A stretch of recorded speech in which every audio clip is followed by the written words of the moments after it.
ನಮ್ಮನ್ನು ಬಹಳ ಪ್ರೀತಿಸಿ ನಮ್ಮನ್ನು ಕೂಡಿಸಿದ್ದಕ್ಕಾಗಿ ಸ್ತೋತ್ರ ರಾಜ. ಸಾಕ್ಷಿ ಹೇಳಿದ ಮಕ್ಕಳು ಸಾಕ್ಷಿ ನೆಲೆಗೊಳ್ಳುವುದಕ್ಕೆ ನಿನ್ನ ದಾಸನ ಮನಸ್ಸಿ ನಮ್ಮೊಂದಿಗೆ ವಾಕ್ಯದಲ್ಲಿ ಮಾತನಾಡಕರ್ತಾನೆ. ಆ ವಾಕ್ಯಕ್ಕೆ ನಾವು ನೆಲೆಗೊಂಡವರಾಗಿ ವಾಕ್ಯದಲ್ಲಿ ನೆಲೆಗೊಳ್ಳುವಂತೆ ನಿನ್ನ ಕೃಪೆಯನ್ನು ಅನುಗ್ರಹಿಸಬೇಕೆಂದು ಯೇಸುವಿನ ನಾಮದಲ್ಲಿ ಪ್ರಾರ್ಥಿಸ್ತೇನೆ. ಆಮೆನ್. Hallelujah, hallelujah, hallelujah. ದೇವರ ಒಂದು ಮಹಾಕೃಪೆ ನಾವಿವತ್ತು ಸೇರಿದ್ದೀವಿ. ಆತನ ಕೃಪೆ ಇಲ್ಲದೆ ಹೋದರೆ ನಾವು ಯಾರು ಇಲ್ಲಿ ಸೇರೋದಕ್ಕೆ ಸಾಧ್ಯವಿಲ್ಲ. ಕೃಪೆ ನಿಮಿತ್ತ ನಾವಿಲ್ಲಿ ಕೂಡಿದ್ದೀವಿ. ಬಂದಿರುವಂಥ ನಮ್ಮೆಲ್ಲರನ್ನ ದೇವರ ಆಶೀರ್ವದಿಸುವಂತೆ ನಮ್ಮನ್ನು ಸಮರ್ಪಿಸಿಕೊಳ್ಳೋಣ. ವಾಗ್ದಾನವನ್ನು ನಾವು ನೆನೆಸಿಕೊಳ್ಳುವಾಗ ಯಾವಾಗಲೂ ಏನು ಮಾಡಬೇಕು? ಒಂದು ಪುನರುಜ್ಜೀವನ ನಮ್ಮಲ್ಲಿ ಬರಬೇಕು. ಈ ತಿಂಗಳಿನ ವಾಗ್ದಾನ, ಯೆಹೋವನಲ್ಲಿ ಸದಾ ಭರವಸೆ ಬಿಡಿರಿ, ಯೆಹೋವನು ಶಾಶ್ವತವಾಗಿ ಆಶ್ರಯಗಿರಿಯಾಗಿದ್ದಾನೆ. ಈ ವಾಕ್ಯನ ಕೊಟ್ಟಾಗಲೇ ನಮ್ಮ ದೇವರ ಹತ್ರ ಕೇಳಿದಂಥ ಪ್ರಶ್ನೆಗೆ ದೇವರು ಕೊಟ್ಟಂಥ ಉತ್ತರಗಳನ್ನು ನಾವು ಆ ವಾರದಲ್ಲಿ ನಾವು ನೋಡಿದ್ವಿ. ಆಗ ದೇವರು ಹೇಳಿದಂಥ ಒಂದು ಮಾತನ್ನು ಇವತ್ತು ನಾನು ಇನ್ನೊಂದು ಬಾರಿ ನೆನಪಿಗೆ ತಂದು ಈ ವಾಕ್ಯದ ಅಂಶವನ್ನು ಮುಗಿಸ್ತೇನೆ. ಯಾಕಂತ ಹೇಳಿದ್ರೆ, ವಾಗ್ದಾನ ಕೊಡುವಾಗಲ್ಲ ನಾನು ಪ್ರತಿ ಸಾರಿ ಕೇಳೋದು ದೇವರ ಹತ್ರ ಏನಂತ ಹೇಳಿದ್ರೆ, ದೇವರು ಹೇಳ್ತಾರೆ ನನ್ನ ಪ್ಲ್ಯಾನ್ ಅದು. ಏನಂತ ಹೇಳ್ತಾರೆ ಅವರು? ನನ್ನ ಪ್ಲ್ಯಾನ್, ನನ್ನ ಯೋಜನೆ. ಇವಾಗ ರಕ್ಷಣಾದ ಯೇಸು ಕ್ರಿಸ್ತನ ಸಭೆಗೆ ಅವರೊಂದು ಪ್ಲ್ಯಾನ್ ಮಾಡ್ಕೊತಾರೆ ಪ್ರತಿ ತಿಂಗಳು. ಹಾಗೆ ನಮ್ಮ ಹಾಗೆ ಅನೇಕ ಸಭೆಗಳಲ್ಲಿ ವಾಗ್ದಾನಗಳು ಕೊಡ್ತಾರೆ. ಪ್ರತಿ ಸಭೆಯ ಮೇಲೆ, ಪ್ರತಿಯೊಬ್ಬ ವ್ಯಕ್ತಿಯ ಮೇಲೆ ದೇವರೊಂದು ಪ್ಲ್ಯಾನ್ ಇರುತ್ತೆ, ಯೋಜನೆ. ಆ ಯೋಜನೆ ಪ್ರಕಾರ ಏನು ಮಾಡ್ತಾರೆ, ಅಲ್ಲಿ ವಾಕ್ಯಗಳನ್ನ ಕೊಟ್ಟವರು ಬಲಪಡಿಸುವವರಾಗಿ ಕಾಣಪಡ್ತಾರೆ. ಈಗ ಇಲ್ಲಿ ಮಾತ್ರ ಇದ್ದು ಅಮೇರಿಕನಲ್ಲಿ ಇಲ್ಲ ಅಂತ ಹೇಳೋ ಹಾಗಿಲ್ಲ. ಅವರು ಸರ್ವ ವ್ಯಾಪಿ, ಎಲ್ಲ ಸ್ಥಳದಲ್ಲೂ ಅವರು ಇರುವುದಕ್ಕೆ ಸಾಧ್ಯ. ಹಾಗಿದ್ರೇ ಅವರು ದೇವರು. ಹಲ್ಲೆಲೂಯಾ. ಇಲ್ಲಿಗಿದ್ದವರು ಅಲ್ಲಿರಲ್ಲ, ಅಲ್ಲಿದ್ದವರು ಇಲ್ಲಿಗಿರ ಅಂತಲ್ಲ ಅಲ್ವಾ? ಸೊ ನಾವು ಯೋಚನೆ ಮಾಡಬೇಕಾಗಿರೋದು ಏನಂತ ಹೇಳಿದ್ರೆ, ವಾಗ್ದಾನ ಮಾಡಿದ ಆತನ ನಂಬಿಗಸ್ತನಾಗಿರೋದ್ರಿಂದ ಆತನ ಯೋಜನೆಗಳು ಏನು ಅಂತ ನಾವು ತಿಳಿದುಕೊಳ್ಳೋದು ಅಸಾಧ್ಯ. ದೇವರ ಯೋಜನೆಯನ್ನು ತಿಳಿಸ್ಕೊಳ್ಳೋಕೆ ಸಾಧ್ಯನ? ನಮ್ಮ ಕೈಯಿಂದ ಸಾಧ್ಯ ಇಲ್ಲ.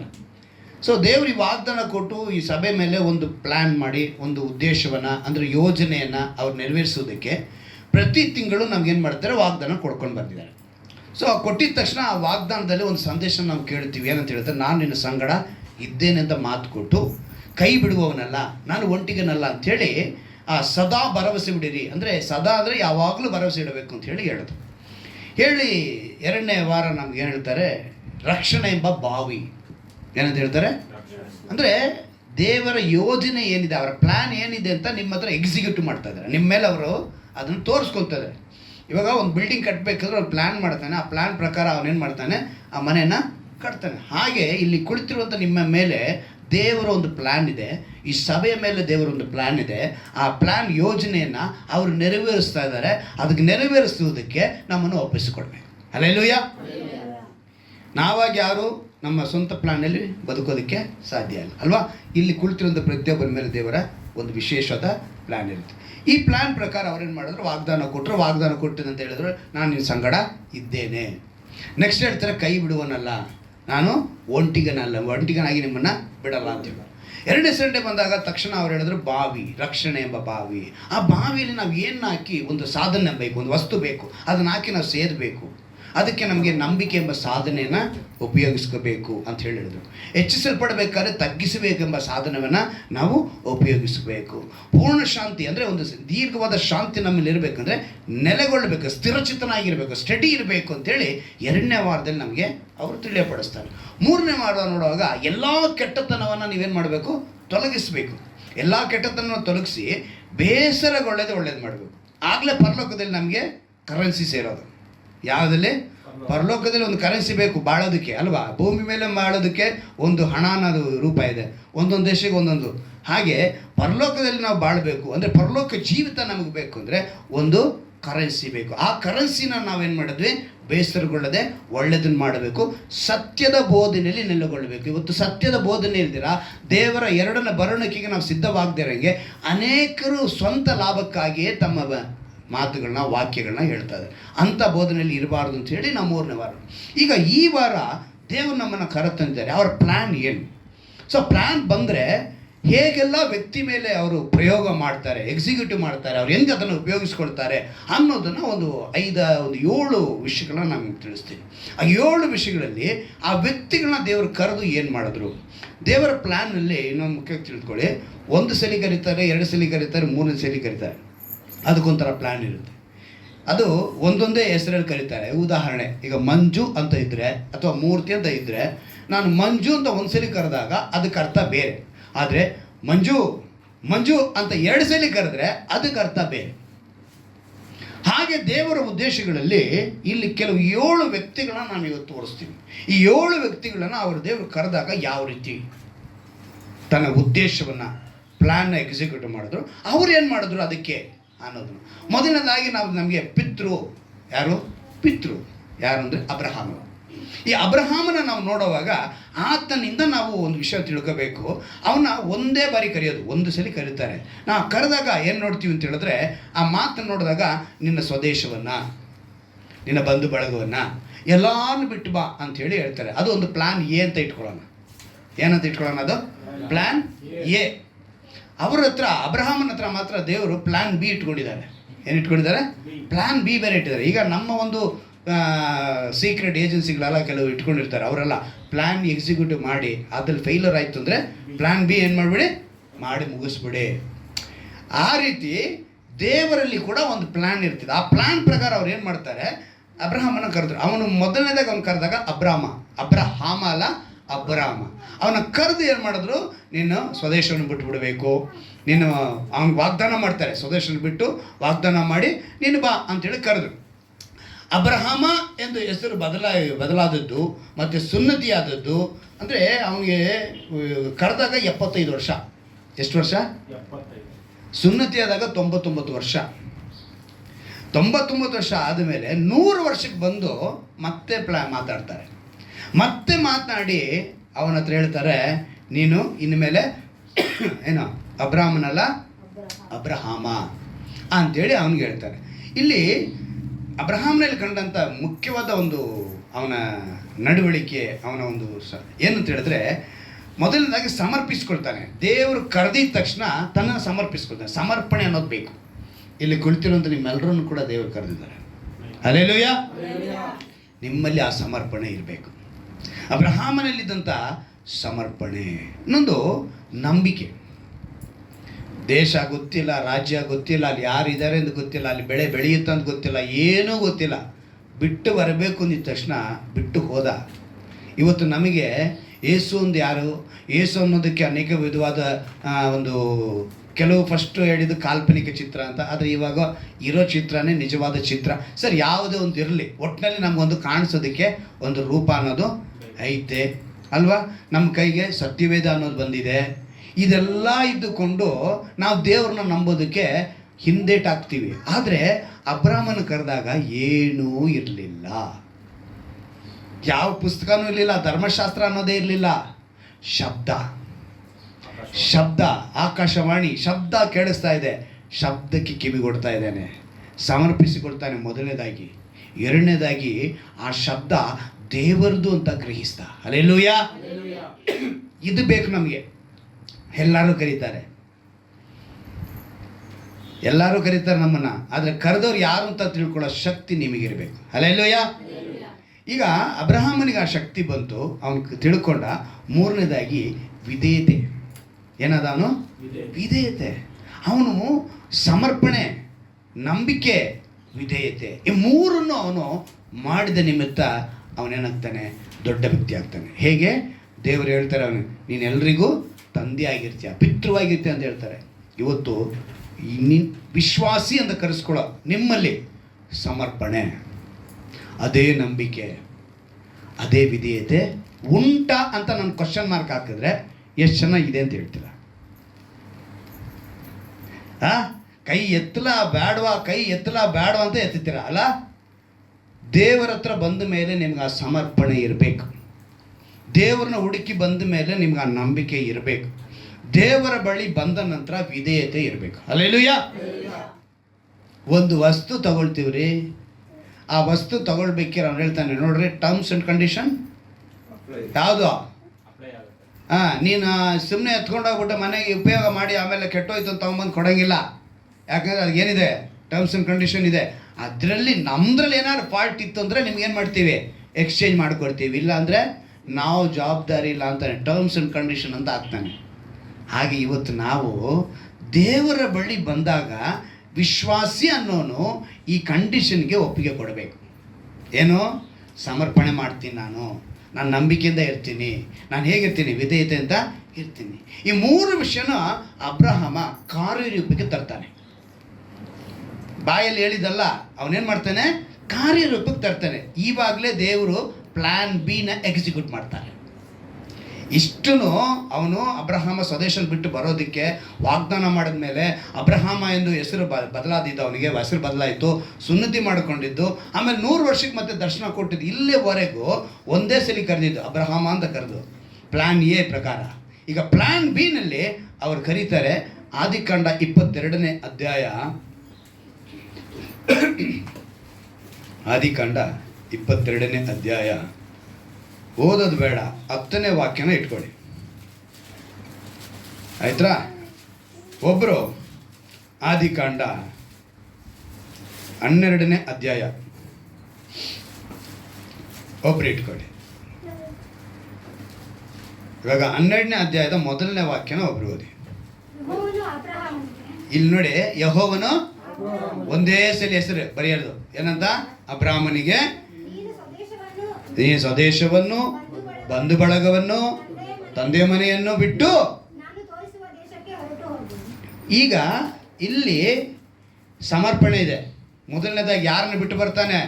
ಸ್ವದೇಶವನ್ನು ಬಿಡ್ತಾನೆ, ತಂದೆ ಮನೆಯನ್ನು ಬಿಟ್ಟು ಬರ್ತಾನೆ. ಕಾಣದೇ ಇರುವಂಥ ಒಂದು ದೇವರು ಶಬ್ದ ಮಾತ್ರ ಕೇಳಿಸ್ಕೊಂಡು ಅವನಲ್ಲಿದ್ದಂಥ ಆ ನಂಬಿಕೆ. ಮೂರನೇದಾಗಿ ವಿಧೇಯತೆ. ಮೂರನ್ನು ಒಂದೇ ಮಾತಿನಲ್ಲಿ ಅಲ್ಲಿ ತೋರಿಸ್ಕೊಡ್ತಾನೆ, ಬಿಟ್ಟು ಹೊರಟುಬಿಟ್ಟ. ಆವಾಗಲೇ ಅವನಿಗೇನಾಗುತ್ತೆ, ನೀನು ಭೂಲೋಕದ ಎಲ್ಲ ಕುಲದವರಿಗೂ ಆಶೀರ್ವಾದ ಉಂಟಾಗುವುದು ಎಂದು ಹೇಳಿದ್ದನು ನಿನ್ನ ಮೂಲಕ. ಅಬ್ರಹಾಮನಿಂದ ಏನಾಗುತ್ತೆ, ಭೂಲೋಕದ ಎಲ್ಲ ಜನಾಂಗಕ್ಕೂ ಏನಾಗುತ್ತೆ, ಆಶೀರ್ವಾದ ಉಂಟು. ಇಲ್ಲಿ ಮೊದಲನೇ, ಈಗ 22ನೇ ಅಧ್ಯಾಯ ನಾವು ನೋಡಿದ್ರೆ ಅದರಲ್ಲಿ 10ನೇ ವಾಕ್ಯನ ಇವಾಗ ಓದಿ. ಹಾಂ, ಕೈ ಚಾಚಿ ಕತ್ತಿಯನ್ನು ಹಿಡಿದುಕೊಳ್ಳಲು ಯೆಹೋವನ ದೂತನು ಆಕಾಶದೊಳಗಿಂದ ಅಬ್ರಹಾಮನೇ ಅಬ್ರಹಾಮನೇ ಎಂದು ಕರೆದನು. ಈಗ ಇಲ್ಲಿ ಎಷ್ಟು ಸಲ ಕರೆದ್ರು? ಫಸ್ಟ್ ಕರೆದಾಗ ಒಂದೇ ಸಲ ಕರೆದ್ರು ಅಬ್ರಹಾಮನನ್ನ. ಪ್ಲಾನ್ ಎ ಎಕ್ಸಿಕ್ಯೂಟಿವ್ ಆಯಿತು. ಎಲ್ಲಿವರೆಗೂ? 75ಕ್ಕೆ ಕೊಟ್ಟು ದರ್ಶನ, 100 ಇಯರ್ಸ್ಗೆ ಮತ್ತೆ ಬಂದು ಮತ್ತೆ ವಾಗ್ದಾನ ಮಾಡಿ. ಈಗ ಮತ್ತೆ ಸಮರ್ಪಣೆ ಬೇಕು, ನಂಬಿಕೆ ಬೇಕು, ವಿಧೇಯತೆ ಬೇಕು. ಪ್ಲಾನ್ ಬಿ ಎಕ್ಸಿಕ್ಯೂಟಿವ್ ಆಗ್ತಾ ಇದೆ. ಈಗ ಇರಲಾರ್ದೆ ಪಾಪ ಮಕ್ಕಳಿಲ್ಲ, ಪಾಪ ವ್ಯಕ್ತಿಗೆ ವಯಸ್ಸಾಗೋಗಿದೆ, ಸಾರಾಳಿಗೂ ವಯಸ್ಸಾಗೋಗಿದೆ, ಸ್ತ್ರೀಯರಿಗೆ ಆಗಬೇಕಂತ ಎಲ್ಲ ಕಾರ್ಯಗಳು ನಿಂತೋಗಿದೆ, ನಾನು ಮುದುಕಿ ಅಂತಾಳೆ. ಆದರೂ ದೇವರು ಅವರಿಗೆ 75ಕ್ಕೆ ದರ್ಶನ ಕೊಟ್ಟು ಮಾತು ಕೊಟ್ಟು 25 ವರ್ಷ ಮತ್ತೆ ಗ್ಯಾಪ್ ಕೊಟ್ಟು ಮತ್ತೆ ಬಂದರು. ಆದರೆ ಇವತ್ತು ಇಲ್ಲಿ ಕುಳಿತಿರೋ ನಾವೆಲ್ಲ ಪ್ರಶ್ನೆ ಮಾಡೋದು, ಎಷ್ಟು ವರ್ಷದಿಂದ ಹೀಗೇ ಇದ್ದೀವಿ, ನಮಗೆ ದೇವರು ಉತ್ತರನೇ ಕೊಡಲಿಲ್ಲ. ಸಮರ್ಪಣೆ ಇಲ್ಲಿ ಕಾಣಬೇಕು. ಎಷ್ಟು ವರ್ಷ ಆದರೂ ಕೂಡ ನೀವು ದೇವರ ಮಾತಿಗೆ ಸಮರ್ಪಣೆ ಮಾಡಬೇಕು. ಮೊದಲನೇದು. ಎರಡನೇದು ನಂಬಿಕೆ. ಇಲ್ಲಿ ಸ್ವದೇಶವನ್ನು ಬಿಟ್ಟು ಬರಬೇಕು ಅಂದರೆ ಅವನು ಸಮರ್ಪಿಸಿಕೊಳ್ತಾನೆ, ತನ್ನನ್ನು ಒಪ್ಪಿಸಿಕೊಡ್ತಾನೆ. ಎರಡನೇದು, ಅವನು ಸ್ವದೇಶವನ್ನು ಬಿಟ್ಟು ಬರೋದಕ್ಕೆ ಕಾರಣ ನಂಬಿಕೆ ಇಟ್ಟ. ಕಾಣಲಾರದಂಥ ದೇವರು ಅವ್ರ ಮುಖನ ನೋಡಿಲ್ಲ, ಏನು ಗೊತ್ತಿಲ್ಲ, ಒಂದು ಶಬ್ದ ತಿಳ್ಕೊಂಡು ಆ ಶಬ್ದಕ್ಕೆ ನಂಬಿಕೆ ಇಟ್ಟ. ಆ ನಂಬಿಕೆಯ ರೂಪ ವಿಧೇಯತೆ. ಹೊರಟು ಬಂದ.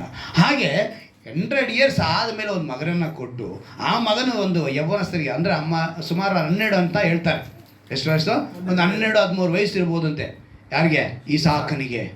ಆ ವಯಸ್ಸಿನಲ್ಲಿ ಬಂದು ಹುಡುಗನ ದೇವ್ರು ಏನು ಮಾಡ್ತಾರೋ, ನನಗೆ ಬಲಿ ಅರ್ಪಿಸಿದ್ರು. ಏನಂತ ಹೇಳಿದ್ರು? ನಮ್ಮ ಭಾಷೆಯಲ್ಲಿ ಹೇಳ್ಕೊಡೋಣವಾ? ನಮ್ಮ ಭಾಷೆಯಲ್ಲಿ ಹೇಳ್ಕೊಡೋಣ, ಆಡು ಭಾಷೆಯಲ್ಲಿ. ದೂಸರ ಮಾತಿಲ್ಲ. ಏನು ಮಾತಿಲ್ಲ? ದೂಸರ ಮಾತಿಲ್ಲ. ತಕ್ಷಣ ಒಪ್ಪಿಗೆ ಕೊಟ್ಟ. ಆಯಿತು ಬಿಡಿ. ಹೆಂಡ್ತಿ ಕೂಡ ಹೇಳಲಿಲ್ಲ. ಹೆಂಡ್ತಿಗೆ ಹೇಳಿದ್ರೆ ಬಿಡ್ತಾಳ? ನೀನಬ್ಬ ಹುಚ್ಚ, ನಿನಗೆ ಹೇಳಿದವರು ಅಂತ ಹೇಳ್ತಾಳೆ. ಹೆಂಡ್ತಿ ಆದರೂ ಸುಮ್ಮನೆ ಇರ್ತಾಳ? ಎಷ್ಟು ವರ್ಷಕ್ಕೆ? 100 ವರ್ಷ ಆಗೈತೆ ನಮಗೆ ಕೊಟ್ಟಿದ್ದಾರೆ. ಅದನ್ನು 12 ವರ್ಷ ಬೆಳೆಸಿದ್ದೀವಿ ಕಷ್ಟಪಟ್ಟು. ಈಗ ಹೋಗಿ ಅದನ್ನು ಕೇಳ್ತಾರೆ ಅಂತ ಹೇಳಿದ್ರೆ ದೇವರನ್ನೇ ಅಂತ ಕೇಳಿರ್ತಾಳೆ ಯಾರು? ಸಾರಾಳು. ಸೊ ಹೆಂಡತಿಗೆ ಹೇಳಲೇ ಅಲ್ಲ. ಸೊ ಕೆಲವು ಗಂಡಸರು ಚೆನ್ನಾಗಿ ಅರ್ಥ ಮಾಡ್ಕೊಳ್ಳಿ, ಹೆಂಡತಿಯರಿಗೆ ಎಷ್ಟು ವಿಷಯ ಹೇಳಬೇಕೋ ಅಷ್ಟೇ ಹೇಳಬೇಕು. ಜಾಸ್ತಿ ಹೇಳಿದ್ರೆ ಎಡವಟ್ಟು. ಹಾಗೆ ಅಂತ ಎಲ್ಲನೂ ನಾನು ಹೇಳಿ ಆಮೇಲೆ ನೀವೆಲ್ಲ ಮುಚ್ಚುಮರೆ ಮಾಡಬೇಡಿ ಗಂಡಸರುಗಳು, ಹಾಗಂತಲ್ಲ. ಕೆಲವೊಂದು ಅಬ್ರಹಾಮನಂತೆ ಚಿಂತನೆ ಮಾಡುವ ವಿಷಯ ಇದ್ದರೆ ಓಕೆ, ಇಲ್ಲ ಅಂತ ಹೇಳಿದ್ರೆ ನೀವು ಹಳ್ಳಕ್ಕೆ ಬಿದ್ದೋಗ್ತೀರಾ. ಗಂಡಸರು ಅವ್ರಿಗೆ ಹೇಳಿದ್ರೆ ಏನೇ ಮಾಡಿದ್ರು ಕೂಡ ನೀವೇನಾಗ್ತೀರಾ? ಹಳ್ಳಕ್ಕೆ ಬಿದ್ದೋಗ್ತೀರಾ. ಯಾಕೆಂತ ಹೇಳಿದ್ರೆ ಅವರು ನಿಮ್ಮ ಶರೀರ. ಅಲ್ಲೆಲ್ಲೂಯ. ಹೆಂಡತಿಯನ್ನು ಯಾರು? ಶರೀರ ಆಗ್ತಾರೆ. ಅದರಿಂದ ಸೊ ಹೇಳಲೇಬೇಕು. ಯಾವ ವಿಷಯ ಚೆನ್ನಾಗಿ ಗಮನದಿಟ್ಕೊಳ್ಳಿ, ದೇವರಿಗೆ ಸಂಬಂಧಪಟ್ಟಂಥ ವಿಷಯಗಳಲ್ಲಿ ಮಾತ್ರ. ಯಾವ ವಿಷಯದಲ್ಲಿ? ದೇವರಿಗೆ ಸಂಬಂಧಪಟ್ಟ ವಿಷಯದಲ್ಲಿ ಮಾತ್ರ ನೀವು ದೇವರ ಹತ್ರ ಡೈರೆಕ್ಟಾಗಿ ಡೀಲ್ ಮಾಡ್ಕೋಬೋದು. ಹೆಂಡತಿ ಹತ್ರ ಪರ್ಮಿಷನ್ ಕೇಳೋ ಅವಶ್ಯಕತೆ ಇರಲ್ಲ ಅಂತ ಹೇಳಿದ್ದು. ಅರ್ಥ ಆಯ್ತಾ? ಹಾಗಂದ್ಬಿಟ್ಟು ನೀವು ಲೋಕ ಪ್ರಕಾರವಾದ ಎಲ್ಲ ಕಾರ್ಯಗಳಿಗೆ ನಮ್ಮ ಮೋಸಸ್ ಪಾಸ್ಟರ್ ಹೇಳ್ಬಿಟ್ರು, ಇನ್ನು ಮೇಲೆ ನಾವು ನಮ್ದು ಅರ್ಧ ವಿಷಯ ಕಟ್ ಮಾಡಿಬಿಡೋಣ ಹೆಂಡ್ತಿಗೆ ಅಂತ ನಾನು ಕಟ್ ಮಾಡಿದ್ರೆ ದೇವರು 100% ನಿಮ್ಮನ್ನು ಕಟ್ ಮಾಡ್ತಾರೆ, ಗಂಡಸನ್ನು. ಸೊ ಎಚ್ಚರಿಕೆ. ಈಗ ಇಲ್ಲಿ ಗಮನಿಸಿ ವಾಕ್ಯಕ್ಕೆ ಬರೋಣ. ಇಲ್ಲಿ ವಾಕ್ಯ ಏನಂತ ಹೇಳಲ್ಪಟ್ಟಿದೆ, ಅಬ್ರಹಾಮನನ್ನು ಕರೆದು ಅವ್ರು ಹೇಳುವಾಗ ತಕ್ಷಣ ಒಪ್ಪಿಗೆಗೊಟ್ಟ, ಹೆಂಡ್ತಿಗೆ ಹೇಳಲಿಲ್ಲ, ಎಲ್ಲ ಸಿದ್ಧತೆ ಮಾಡ್ಕೊಂಡ, ಹೊರಟೋದ, ನಂಬಿಕೆಯಿಂದ ಹೊರಟೋದ.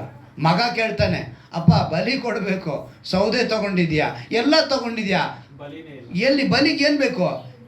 ದೇವ್ರು ಅವನ ನಂಬಿಕೆ ನೋಡು, ನನ್ನಲ್ಲಿ ದೇವ್ರು ಕೊಡ್ತಾರೆ ಅಂತ. ಇಲ್ಲಿ ಹೆಂಡ್ತಿಗೆ ಏನಂತ ಹೇಳ್ತಾನೆ ಅಂತ, ನಾನು ಮಗ ಹೋಗಿ ಬರ್ತೀನಿ ಅಂತ ಹೇಳ್ತಾನೆ. ಸೊ ಎಲ್ಲ ನಂಬಿಕೆ ಅವನಿಗೆ, ಆ ಸಮರ್ಪಣೆ, ಆ ನಂಬಿಕೆ. ಸೊ ಇಲ್ಲಿ ಏನಂತ ನಾವು ಗಮನಿಸಬೇಕು, ದೇವರ ಪ್ಲಾನ್ ಬಿ ಪ್ರಕಾರ, ಅಂದರೆ ಅವರ ಯೋಜನೆ ಪ್ರಕಾರ ಅವ್ರು 2 ಸಲ ಕರೆದ್ರೆ ಅಲ್ಲಿ ಆಶೀರ್ವಾದ 2ರಷ್ಟಾಗೇ ಇರುತ್ತೆ. ಅಲ್ಲೆಲ್ಲೂಯ. ಇಲ್ಲಿ ಕರೆದಿರೋಂಥ ನಿಮ್ಮೆಲ್ಲರನ್ನು ಕೂಡ ಅಷ್ಟೇ ದೇವರು ಹೇಳೋದು, ನಿಮ್ಮನ್ನು ಕರೆದಿಲ್ಲಿ ಕುಣಿಸಿದ್ದಾರೆ, ನಿಮ್ಮ ಬಳಿ ಅವ್ರು ಹೇಳ್ತಾರೆ. ಈ ವಾಕ್ಯನ ಕೇಳೋದು ಸಭೆಯವ್ರಿಗೆ ಮಾತ್ರ ಅಲ್ಲ, ಒಂದು ವೇಳೆ ಯೂಟ್ಯೂಬ್ನಲ್ಲಿ ಕೇಳ್ಬೋದು, ಬೇರೆ ಎಲ್ಲೇ ಕೇಳ್ಬೋದು. ಅವ್ರು ಕೇಳಿದವರು ಕೂಡ ದೇವರು ಅದೇ ಮಾತು ಹೇಳ್ತಾರೆ. ನಿಮ್ಮ ಮೇಲೆ ಇಟ್ಟಂಥ ಉದ್ದೇಶ, ನಿಮ್ಮ ಮೇಲೆ ಇಟ್ಟಂಥ ಪ್ಲಾನ್, ಆ ಯೋಜನೆ ಬೇರೆ, ಅದನ್ನು ಅವ್ರು ನೆರವೇರಿಸ್ತಾರೆ.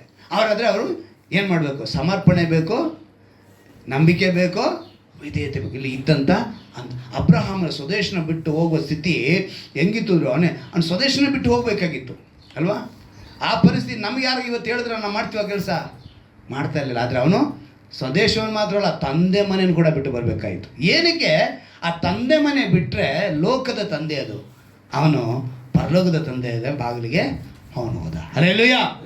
ಹಾಗಂತ ಹೇಳಿ ಈಗಿನ ಮಕ್ಕಳು ಸತ್ಯವೇದದಲ್ಲಿ ಹೇಳಲ್ಪಟ್ಟಿದೆ, ತಂದೆ ಮನೆ ಬಿಟ್ಟು ಹೋಗು ಅಂತೇಳಿ. ಆದ್ದರಿಂದ ನಾವೆಲ್ಲ ತಂದೆ ಮನೆ ಬಿಟ್ಟು ಹೋಗ್ತೀವಿ ಅಂತ ಹೇಳಿ ಮಕ್ಕಳು ಹೇಳಬಾರ್ದು. ಸೊ ಅರ್ಥ ಸರಿಯಾಗಿ ಅರ್ಥ ಮಾಡ್ಕೊಳ್ಬೇಕು. ತಂದೆ ಮನೆ ಅಂತ ಹೇಳಿದ್ರೆ ಅಲ್ಲಿ ಬೇರೆ ಅರ್ಥ. ಅಲ್ಲಿ ಅಬ್ರಹಾಮನಿಗೆ ಹೇಳಿದಂತ ಅವನು ಪರಲೋಕದ ತಂದೆನ ಹುಡುಕಿಗೆ ಹೋದ. ಸೊ ಎರಡನೇದಾಗಿ ನಾವು ನೋಡುವಾಗ ಯಾಕೋಬ ಗೊತ್ತಲ್ಲ? ಯಾರು ಯಾಕೋಬ? ಅವಾಗ ಈಗ ಯಾಕೋಬನಿಗೆ ಕತೆ ನಾವು ನೋಡುವಾಗ ಅವನ ಹತ್ರನೂ ಪ್ಲ್ಯಾನ್ ಏನು ನಡೀತಾ ಇದೆ. ಪ್ಲ್ಯಾನ್ ಪ್ರಕಾರ ಅವನು ಮೊದಲನೇದಾಗಿ ಓಡಿ ಹೋಗ್ತಾನೆ. ಏನಾಗ್ತಾನೆ? ಅವನು ಓಡೋಗ್ತಾನೆ. ಅಂದರೆ ಇಲ್ಲಿ ಅಬ್ರಹಾಮನಿಗೂ ತಂದೆ ಮನೆ ಬಿಟ್ಟು ಹೋಗಿ ಪರಲೋಕ ತಂದೆ ಮನೆ ಸೇರಿದ. ಆದರೆ ಇಲ್ಲಿ ಇವನೇ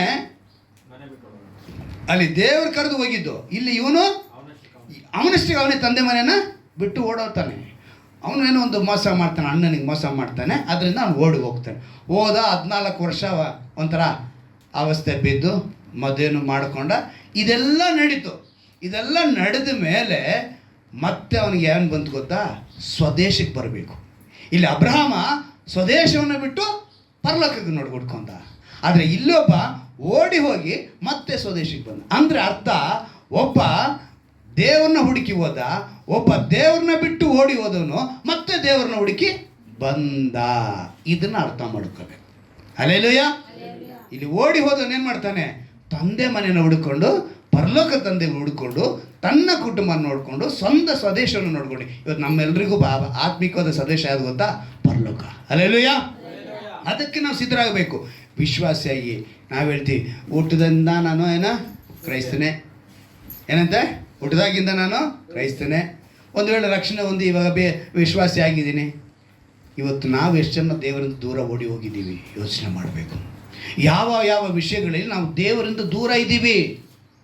ಓಡಿ ಹೋಗೋದು ಅಂತ ಹೇಳಿದ ತಕ್ಷಣ ಮನೆ ಬಿಟ್ಟು ಹೋಗೋದಂತ ಅರ್ಥ ಅಲ್ಲ. ಇಲ್ಲಿ ಅರ್ಥಗಳು, ಆತ್ಮಿಕ ಅರ್ಥಗಳು ಬೇರೆ ಬೇರೆ ರೀತಿಯಲ್ಲಿ ಇರ್ತವೆ. ಅಂದರೆ ಇವತ್ತು ನೀನು ದೇವರಿಂದ ಎಷ್ಟು ದೂರ ಓಡಿ ಹೋಗಿದ್ಯಾ? ಹಿಂದಕ್ಕೆ ಬಾ, ಯಾಕೊಬ್ಬನಂತೆ ಹುಡುಕಿ ಬಾ. ಹುಡುಕಿ ಬಂದರೆ ಅಲ್ಲಿ ಆಶೀರ್ವಾದ. ಆದಿಕಾಂಡ 32ನೇ ಅಧ್ಯಾಯದಲ್ಲಿ ಒಂದು ಮಾತನ್ನು ನಾವು ಗಮನಿಸೋಣ. ಆದಿಕಾಂಡ 32ನೇ ಅಧ್ಯಾಯ 26ನೇ ವಾಕ್ಯ ನೋಡುವಾಗ, ಅವನು ಸ್ವದೇಶಕ್ಕೆ ತಂದೆ ಮನೆ ಹುಡುಕೊಂಡು ಬಂದಾಗ ಆ ಪುರುಷನು ನನ್ನನ್ನು ಬಿಡು, ಬೆಳಗಾಗುತ್ತದೆ ಅನ್ನಲು ಯಾಕೋಬನು ನೀನು ನನ್ನನ್ನು ಆಶೀರ್ವದಿಸದ ಹೊರತು ನಿನ್ನನ್ನು ಬಿಡುವುದಿಲ್ಲ ಅಂತನು. ಇಲ್ಲಿ ಕೂಡ ಯಾಕೋಬನನ್ನು ದೇವರು 2 ಸಲ ಕರೀತಾರೆ. ಮತ್ತೆ ಮತ್ತೆ ಅವನು ಹೇಳ್ತಾನೆ 27, ನಿನ್ನ ಹೆಸರಿನಿಂದ ಕೇಳೋದಕ್ಕೆ ಯಾಕೋಬನು ಅಂದಾಗ ಅವನು ಯಾಕೋಬನಿಗೆ ಇನ್ನು ಮೇಲೆ ನೀನು ಯಾಕೋಬನು ಎನಿಸಿಕೊಳ್ಳೋದಿಲ್ಲ. ಏನಂತೆ, ಅವನು ಯಾಕೋಬನು ಇನ್ನು ಮೇಲೆ ನೀನು ಯಾಕೋಬನು ಎನಿಸಿಕೊಳ್ಳೋದಿಲ್ಲ, ದೇವರ ಸಂಗಡಲು ಮನುಷ್ಯರ ಸಂಗಡ ಹೋರಾಡಿ ಗೆದ್ದವನಾದ್ದರಿಂದ ನಿನಗೆ ಇಸ್ರಾಯೇಲ್ ಎಂದು ಹೆಸರಾಗುವುದು. ಅಂದರೆ ಒಂದು ದೇಶಕ್ಕೆ ಇವತ್ತು ಆ ಹೆಸರಿಟ್ಟಿದ್ದಾರೆ. ಹಲ್ಲೆಲೂಯ. ಒಬ್ಬ ವ್ಯಕ್ತಿ ಒಳ್ಳೆಯವನಾದರೆ ಆ ಬೀದಿಗೆ ಇಟ್ಕೊತಾರೆ ಅಲ್ವಾ? ಇವತ್ತು ನಮ್ಮ ಊರುಗಳಲ್ಲಿ ಏನು ಮಾಡ್ತಾರೆ, ಒಂದು ಬೀದಿಗೆ ಇಡ್ತಾರೆ, ಒಂದು ಗಲ್ಲಿಗೆ ಇಡ್ತಾರೆ, ಅಥವಾ ಒಂದು ಹಳ್ಳಿಗೆ ಇಡ್ತಾರೆ, ಒಂದು ಪಟ್ಟಣಕ್ಕೆ ಇಡ್ತಾರೆ. ಆದರೆ ಇಲ್ಲಿ ಇಡೀ ಪ್ರಪಂಚ ನೋಡುವಂಥ ದೇಶಕ್ಕೆ ಆ ಹೆಸರಿಟ್ಟಾಯಿತು. ಹಲ್ಲೆಲೂಯ. ಇಸ್ರಾಯೇಲ್ ಅಂದರೆ ಅಷ್ಟೊಂದು ವಿಶೇಷವಾದದ್ದು. ಆ ಒಂದು ಹೆಸರನ್ನು ಪಡೆದುಕೊಳ್ಳುವಂತೆ ದೇವರೇನು ಮಾಡಿದ್ರು, 2ನೇ ಸಲ ಅಂದರೆ ಇವತ್ತು ನೀನು ದೇವರ ಬಳಿ ಹಿಂದಿರುಗಿ ಬಂದುಬಿಟ್ರೆ ಯಾಕೋಬನಂತೆ ಆಶೀರ್ವಿಸಲ್ಪಡಿವಿ. ಹಲ್ಲೆಲೂಯ. 3ನೇ ವ್ಯಕ್ತಿ ಮೋಸಸ್, ಮೋಶೆನ ಕೂಡ ದೇವರು ಕರೆದಾಗ ಪ್ಲ್ಯಾನ್ ಅಲ್ಲಿ ಒಂದೇ ಸಲ ಪ್ಲ್ಯಾನ್, ಅಲ್ಲಿ ಡೈರೆಕ್ಟ್ ಪ್ಲ್ಯಾನ್. ಯಾರಿಗೆ? ಮೋಶೆಗೆ ಮಾತ್ರ ಏನಿದೆ, ಡೈರೆಕ್ಟ್ ಪ್ಲ್ಯಾನ್. ಇಲ್ಲಿ ಪ್ಲ್ಯಾನ್ ಎ ಪ್ಲ್ಯಾನ್ ಬಿ ಎಲ್ಲ ಇಲ್ಲ. ಅವ್ರು ಕರೆದಾಗ ಅರಣ್ಯಕಾಂಡ ನೋಡಿ, ಅಲ್ಲಿ ಮೋಶೆ ಕುರಿತು ಯಾವ ರೀತಿ ಬರೆಯಲ್ಪಟ್ಟಿದೆ ಅಂತ ಹೇಳಿದ್ರೆ, ಅರಣ್ಯಕಾಂಡ 12ನೇ ಅಧ್ಯಾಯದಲ್ಲಿ ಒಂದು ಮಾತು ಬರೆಯಲ್ಪಟ್ಟಿದೆ. ಎಷ್ಟು ಅದ್ಭುತವಾಗಿ ಅಂತ ಹೇಳಿದ್ರೆ, 6ನೇ ವಾಕ್ಯದ ಓದ್ತೀನಿ ಕೇಳಿ. ನನ್ನ ಮಾತನ್ನು ಕೇಳಿರಿ, ನಿಮ್ಮಲ್ಲಿ ಪ್ರವಾದಿ ಇದ್ದರೆ ನಾನು ಅವನಿಗೆ ಜ್ಞಾನ ದೃಷ್ಟಿಯಲ್ಲಿ ಕಾಣಿಸಿಕೊಳ್ಳಬೇಕು. ಏನಂತ ಹೇಳ್ತಾರೆ ದೇವರು? ಒಬ್ಬ ಪ್ರವಾದಿ ಇದ್ದರೆ ಅವನಿಗೆ ನಾನು ಜ್ಞಾನ ದೃಷ್ಟಿಯಲ್ಲಿ ಕಾಣಿಸಿಕೊಳ್ಳು. ಅಂದರೆ ಇವತ್ತು ಪ್ರವಾದನೆ ಹೇಳುವಂಥ ಪ್ರತಿಯೊಬ್ಬ ಪ್ರವಾದಿ ಅಂತ ಹೇಳ್ಕೊಂಡ್ರೆ, ಇವತ್ತು ಪ್ರವಾದಿ ಹೇಳ್ಕೊಂಡು ತುಂಬ ಮಿನಿಸ್ಟ್ರಿಗಳಿದೆ, ಪ್ರಾಫೆಟ್ ಅಂತೇಳಿ, ಆಯ್ತಾ? ಅವರು ಜ್ಞಾನ ದೃಷ್ಟಿಯಲ್ಲಿ ದೇವರನ್ನ ಕಾಣಬೇಕು. ಅದೇ ಅರ್ಥ. ಆ ಪ್ರವಾದಿ ಅಂದರೆ ಅಂದರೆ ಪ್ರವಾದಿ ಕೆಲಸ ಏನು ಅಂದರೆ ದೇವರ ಹತ್ರ ಕೇಳಿ ಮನುಷ್ಯರಿಗೆ ಮೆಸೇಜ್ ಮಾಡಬೇಕು. ಇದೇ ಪ್ರವಾದಿ ಕೆಲಸ. ಏನು? ದೇವ್ರು ಹೇಳಿದ್ದನ್ನು ಮನುಷ್ಯರಿಗೆ ಹೇಳೋದಕ್ಕೆ ಮಧ್ಯದಲ್ಲಿರುವವನೇ ಪ್ರವಾದಿ. ಆದರೆ ಇವತ್ತು ನಾನು ದೇವರು ಹೇಳಿದ್ರು ಅಂಥೇಳಿ, ನಾನು ದೇವರಿಂದ ಹೇಳಿದ್ದು ಅಂತೇಳಿ ಯಾರೂ ಹೇಳೋ ಹಾಗಿಲ್ಲ. ಇದು ಪ್ರವಾದನೆಯ ಗುಟ್ಟು, ರಹಸ್ಯ. ಆದರೆ ಇವತ್ತು ದೇವ್ರು ಹೇಳಿದ್ದು ಅಂತೇಳಿ ಸ್ವಂತ ಒಂದು ಇಚ್ಛೆಗಳನ್ನ ದೇವರು ಅನೇಕ ಸೇವಕರು ಹೇಳುವಂಥ ಪರಿಸ್ಥಿತಿಯಲ್ಲಿ ಇದೆ. ಇಲ್ಲಿ ಗಮನಿಸಿ, ಅವ್ರು ಹೇಳ್ತಾರೆ, ಇಲ್ಲವೇ ಸ್ವಪ್ನದಲ್ಲಿ ಅವರ ಸಂಗಡ ಮಾತಾಡಬೇಕು. ಒಬ್ಬ ಪ್ರವಾದಿ ಅಂತ ಹೇಳಿದ್ರೆ ಮೊದಲನೇದಾಗಿ ಜ್ಞಾನ ದೃಷ್ಟಿಯಲ್ಲಿ ಅವರಿಗೆ ಕಾಣಬೇಕು. 2ನೇದು ಸ್ವಪ್ನ, ಕನಸಿನಲ್ಲಿ ಬರಬೇಕು. ಅವ್ರ ಕನಸಿನಲ್ಲಿ ಬಂದು ಅವ್ರಿಗೆ ಏನು ಮಾಡಬೇಕು, ನಾನು ಮಾತಾಡಬೇಕು. ಆದರೆ ನನ್ನ ಸೇವಕನಾದ ಮೋಶೆ ಅಂಥವನಲ್ಲ, ಅಂಥ ಗ್ರೂಪಿಗೆ ಸೇರಿದವನಲ್ಲ. ನಾನು ಸ್ವಪ್ನದಲ್ಲಿ ಬರೋದಕ್ಕೋ ಜ್ಞಾನ ದೃಷ್ಟಿಯಲ್ಲಿ ಬರೋದಕ್ಕೋ ಮೋಶೆ ಅಂಥವನಲ್ಲ. ಅವನು ನನ್ನ ಮನೆಯಲ್ಲೆಲ್ಲ ನಂಬಿಗಸ್ತನು. ಹಲ್ಲೆಲೂಯ. ನೀವು ಇವತ್ತು ದೇವರ ಮನೆಯಲ್ಲಿ ನಂಬಿಗಸ್ತನಾಗಿರಬೇಕು. ಇವಾಗ ನಿಮಗೆ ದೇವರ ಮನೆ ಯಾವುದು ಅಂತ ಪ್ರಶ್ನೆ ಮಾಡಿದ್ರೆ ಮತ್ತೆ ಕಕ್ಕಾಬಿಕ್ಕ ಅಂತ ನೋಡ್ತೀರ. ನೀವೇ ದೇವರ ಮನೆ ಅಂದ್ರೇನು? ಆಲಯ. ನೀವು ಆ ಮನೆಗೆ ಎಷ್ಟು ಮಾತ್ರ ನಂಬಿಗಸ್ತರಾಗಿದ್ದೀರ ಅಲ್ವಾ? ಯೋಚನೆ ಮಾಡಿ ನೋಡಿ. ಶರೀರದಲ್ಲಿರೋ ಒಂದೊಂದು ಪಾರ್ಟ್ಸು ದೇವರಿಗೆ ಸೇರಿತು. ಏನ? ಒಂದೊಂದು ಪಾರ್ಟು ಎಲ್ಲ ಪಾರ್ಟು ದೇವರಿಗೆ ಬೇಕು. ಎಲ್ಲ ಪಾರ್ಟು ಶುದ್ಧವಾಗಿ ಇರಬೇಕು. ನೀನು ಮಾಡುವಂಥ ನಿನ್ನ ಕೆಟ್ಟ ಅಭ್ಯಾಸಗಳಿಂದ ಶರೀರದ ಅಂಗಾಂಗಗಳು ಕೆಟ್ಟೋದ್ರೆ ಶರೀರಕ್ಕೂ ನಷ್ಟ, ದೇವರ ಹತ್ರನೂ ನಷ್ಟ. ಇಲ್ಲಿ ದೇವರು ಅದನ್ನೇ ತಿಳಿಸೋದು, ಅವನು ನನ್ನ ಮನೆಯಲ್ಲೆಲ್ಲ ನಂಬಿಗಸ್ತನು. ನೀನು ಅದೇ ರೀತಿಯಾಗಿ ದೇವರ ಮನೆಯಾಗಿ ದೇವರು ವಾಸ ಮಾಡೋದಕ್ಕೆ ನಂಬಿಗಸ್ತನಾಗಿರಬೇಕು. ಅವನ ಸಂಗಡ ನಾನು ಗೂಢವಾಗಿ ಅಲ್ಲ, ಪ್ರತ್ಯಕ್ಷದಲ್ಲಿ ದೇವರು ಅವನ ಹತ್ರ ಸೀಕ್ರೆಟಾಗಿ ಏನು ಮರೆಯಾಗಿ ಮಾತನಾಡ್ಬೇಕಂತ ಅವಶ್ಯಕತೆನೇ ಇರಲಿಲ್ವಂತೆ ಮೋಶೆ ಹತ್ರ. ಅವ್ರೇನು ಹೇಳ್ತಾರೆ, ಪ್ರತ್ಯಕ್ಷದಲ್ಲಿ ಅಂದರೆ ನೇರಾಗಿ ಪ್ರತ್ಯಕ್ಷದಲ್ಲಿ ಸ್ಪಷ್ಟವಾಗಿಯೇ ಮಾತಾಡುವೆನು ಅಂತ ಒಂದು ಅಭಿಷೇಕವನ್ನು ಹೊಂದವನು ಮೋಶೆ. ಆ ಮಾತಾಡುವೆನು, ಅವನು ಯೆಹೋವನ ಸ್ವರೂಪವನ್ನೇ ದೃಷ್ಟಿಸುವನು. ಹೀಗಿರಲು ನೀವು ನನ್ನ ಸೇವಕನಾದ ಮೋಶೆಗೆ ವಿರೋಧವಾಗಿ ಮಾತಾಡುವುದಕ್ಕೆ ಭಯಪಡಬೇಕಾಗಿತ್ತು ಅಂಥೇಳಿ ಅವ್ರ ಅಕ್ಕನಿಗೂ ಅವ್ರ ಅಣ್ಣನಿಗೂ ಹೇಳುವಂಥ ಮಾತಿದು. ಅವ್ರ ಅಕ್ಕ ಆರೋನ, ಇನ್ನೊಬ್ಳು ಯಾರು ಅಣ್ಣ ಆರೋನ, ಅಕ್ಕ ಮೀರ್ಯಾಮಳು. ಅವ್ರಿಗೆ ಹೇಳಿದಂಥ ಮಾತಿದು ಈ ಸನ್ನಿವೇಶ. ಅಂದರೆ ಮೋಶೆ ಅಷ್ಟು ಮೊದಲನೇದಾಗಿ ನಂಬಿಗಸ್ತನಾಗಿದ್ದ. ಎರಡನೇದಾಗಿ ನೀವು ಅದೇ 12ನೇ ಅಧ್ಯಾಯದಲ್ಲೇ ಇನ್ನೊಂದು ವಾಕ್ಯವನ್ನು ನಾವು ಗಮನಿಸುವಾಗ ವಿಮೋಚನ ಕಾಂಡ ತೆಗೆದುಕೊಳ್ಳಿ, 12ನೇ ಅಧ್ಯಾಯ. ಅದರಲ್ಲಿ ಒಂದು ಮಾತು ಬರೆಯಲ್ಪಟ್ಟಿದೆ. ವಿಮೋಚನ ಕಾಂಡ 12ನೇ ಅಧ್ಯಾಯ 38ನೇ ವಾಕ್ಯದಲ್ಲಿ ಅಲ್ಲಿ ಒಂದು ಮಾತು ಬರೆಯಲ್ಪಟ್ಟಿದೆ ಮೋಶೆ ಕುರಿತು. 12ನೇ ಅಧ್ಯಾಯ 38ನೇ ವಾಕ್ಯ. ಅವರೊಂದಿಗೆ ಬಹುಮಂದಿ ಅನ್ಯರು ಹೊರಟು ಹೋದರು. ಕುರಿ ದನ ಮೊದಲಾದ ಪಶುಗಳು ಬಹಳವಾಗಿದ್ದವು. ಅಲ್ಲ, ಅಲ್ಲಿ ಮೇಲ್ಗಡೆ ಸ್ವಲ್ಪ 37 ಓದೋಣ. ಇಸ್ರಾಯೇಲರು ರಮ್ಮೇಶ್ ಪಟ್ಟಣದಿಂದ ಹೊರಟು ಸಕ್ಕೋತಿಗೆ ಬಂದರು. ಹೆಂಗಸರು ಮಕ್ಕಳು ಅಲ್ಲದೆ ಅವರ ಕಾಲ್ಬಲವೇ ಸುಮಾರು 6 ಲಕ್ಷ ಗಂಡಸರು, ಅವರೊಂದಿಗೆ ಬಹುಮಂದಿ ಅನ್ಯರು ಹೊರಟು ಹೋದರು. ಮತ್ತೆ ಕುರಿ ದನ ಮೊದಲಾದ ಪಶುಗಳು ಬಹಳವಾಗಿದ್ದು ಅವರ ತಂದ ಕಣಕದ ಮುದ್ದೆಯೊಂದೇ ಹುಳಿ ಇಲ್ಲದ ರೊಟ್ಟಿಯನ್ನು ಮಾಡಿ ಸುಟ್ಟರು ಅಂತೇಳಿ ಬರೆಯೋದು. ಅಂದರೆ ಅವ್ರು ಐಗುಪ್ತಿಂದ ಬಂದಾಗ ಸುಮಾರು ಕಾಲ್ಬಲ ಎಷ್ಟಿತ್ತು ಅಂದರೆ 6 ಲಕ್ಷ. ಯಾರು? ಬರೀ ಗಂಡಸರ ಲೆಕ್ಕ ಬರೆದಿರೋದು. ಸೊ 6 ಲಕ್ಷಕ್ಕೆ ಒಬ್ಬೊಬ್ರು ಹೆಂಡ್ತಿದ್ದು ಇಟ್ಕೊಳ್ಳೋಣ. ಆ ಕಾಲದಲ್ಲಿ ಬೇರೆ ವಿಷಯ ಇತ್ತು. ಸೊ ನಾವು ಒಂದು ಜನರಲಾಗಿ ಇಟ್ಕೊಳ್ಳೋಣ, ಒಂದೊಂದೇ ಇಟ್ಕೊಳ್ಳೋಣ ಅಲ್ವಾ. 6 ಲಕ್ಷ ಪ್ಲಸ್ 6 ಲಕ್ಷ 12 ಲಕ್ಷ ಆಯಿತು. ಸರಿ, ಮಕ್ಕಳು ಒಂದೊಂದು ಇಟ್ಕೊಳ್ಳೋಣ, 2 ಇಟ್ಕೊಳ್ಳೋಣ. ನಮಗೆ ಇಷ್ಟ 2 ಇಟ್ಕೊಳ್ಳೋಣ. ಸೊ 2 ಅಂದರೆ 12, ಅಲ್ಲಿಗೆ 24 ಲಕ್ಷ. ಸತ್ಯವೇದದ ಪಂಡಿತರುಗಳು ಇವರೆಲ್ಲ ಒಂದು ಅಂದಾಜು ಲೆಕ್ಕ ಮಾಡಿ 20ರಿಂದ 30 ಇದ್ದರು ಅಂಥೇಳಿ ಕೆಲವರ ಅಭಿಪ್ರಾಯಗಳು. ಆಯ್ತಾ? ಅಷ್ಟು ಜನಕ್ಕೆ ಓನ್ಲಿ 1 ಲೀಡರ್. ಅಲ್ಲೆಲ್ಲೂಯ್ಯ. ಎಷ್ಟು ಜನಕ್ಕೆ? ಓನ್ಲಿ 1 ಲೀಡರ್ ಮೋಶೆ. ಇವತ್ತು 10 ಜನಕ್ಕೆ ಒಬ್ಬ ಲೀಡರ್ ಆಗ್ಬಿಟ್ಟ ಅಂದರೆ ಅವನ ಕೈಯಲ್ಲಿ ಹಿಡಿಯೋಕ್ಕಂತೂ ಸಾಧ್ಯವೇ ಇಲ್ಲ. ಕಾಲ ರೆಗ್ಲಾಗಿಸ್ಕೊಂಡು ಹೋಗ್ತಾರಂತೆ. ಅಂದರೆ ಇವತ್ತು ಆ ಒಳ್ಳೆ ನಾಯಕರಿಲ್ಲ. ರಾಜಕೀಯ ನಾನು ಸತ್ಯವೇದ ಒಳಗೆ ತರಲ್ಲ, ಉಪದೇಶಕ್ಕೆ ತರಲ್ಲ. ಆದರೆ ಕೆಲವರು ಕಣ್ಣೊಟ್ಟಿಗೆ ಕಾಣಿಸ್ತಾರೆ. ಈ ಸಂತೋಷ್ ಲಾಡ್ ಅಂತ ಒಬ್ಬರು